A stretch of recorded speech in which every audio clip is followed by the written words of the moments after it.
BNP যে জায়গাটাতে এখন আছে নির্বাচনের, এইটা একটা আমরা যেভাবে একতরফা নির্বাচনের জন্য আওয়ামী লীগকে বলি না, 18 এবং 73 সালের নির্বাচন একতরফা করে নিয়ে গেছে এবং সেটা আনফেয়ারলি করছে। এবারের নির্বাচনটা কিন্তু আপনার ফেয়ার নির্বাচন, সুষ্ঠু নির্বাচনটাই একতরফা হয়ে যাওয়ার সম্ভাবনা আছে। কারণ বিএনপির ইতিহাসে প্রথমবারের মতো সে তাকে সিরিয়াসলি প্রতিটা আসনে কম্পিট করবার মতো কোনো প্রার্থী নাই।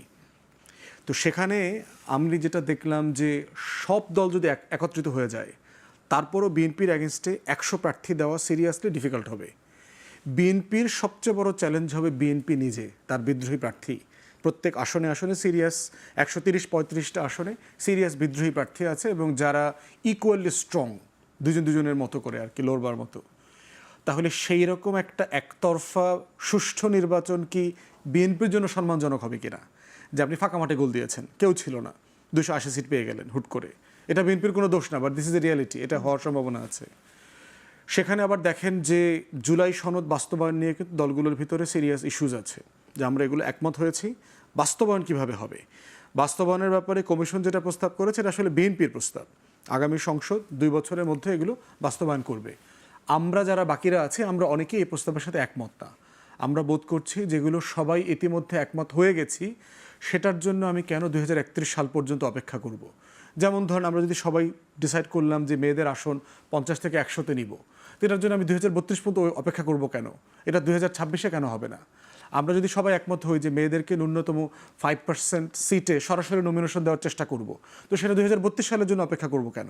আমরা যদি সবাই একমত হয়ে যাই 2 টার্মের বেশি ক্ষমতায় কেউ প্রধানমন্ত্রী থাকতে পারবে না। এই নির্বাচনে জামাতের একটা ইস্যু আছে, যেহেতু বিএনপি পিআর পদ্ধতি মানে না, তার মানে ওইটাও একটা আনসলভড ইস্যু হিসেবে সামনে থাকবে। একই সাথে এনসিপি একেবারেই ফেব্রুয়ারিতে নির্বাচন মানে না। আজকে তাদের বক্তব্য পুরো স্পষ্ট হলো, কারণ অনেকদিন পর তারা তীব্র কণ্ঠে কোনো বক্তব্য দিলেন, কারণ বেশ কিছুদিন 5 আগস্টের পর তাদের আমরা কোনো রকমের সাড়া পাচ্ছিলাম না। তার মানে তারা ফেব্রুয়ারিতে নির্বাচন চায় না, স্পষ্ট। জামাত না চাইলে, এনসিপি না চাইলে, তাহলে আপনি যে একতরফা নির্বাচনের কথা বিএনপির বলছেন, সেদিকে তাকিয়ে নির্বাচন দিবে সরকার? মানে একটা তো বিষয় হইল যে সবাই গেলেও একটা একতরফা বিজয়ের সম্ভাবনা আছে। নির্বাচনটা একতরফাই হয়ে যাবে, একমুখী হয়ে যাবে। এরপরে টেনশনের জায়গাগুলো হচ্ছে যে দুটো আপনি বলেছেন, জামাত এবং চরমোনাই হচ্ছে এখন বিএনপির পরে সবচেয়ে বড় 2টা দল।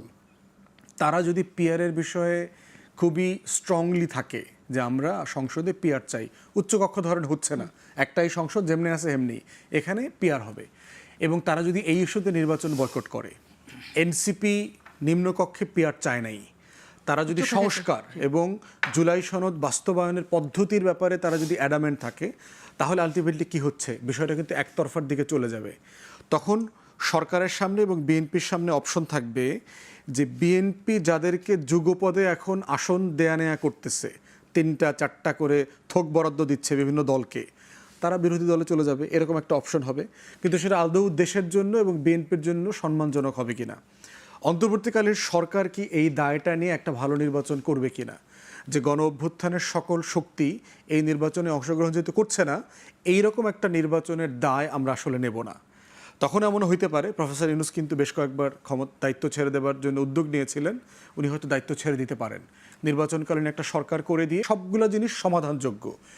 স্যাক্রিফাইস করতে হবে, এখানে নেতৃত্ব দেখাইতে হবে, রাষ্ট্রনায়কোচিত নেতৃত্ব দেখাইতে হবে বিএনপিকে। কারণ বাকিরা জানা অর্জন করবে, তার থেকে ঐতিহাসিকভাবে বিএনপি না করলে সবচেয়ে বেশি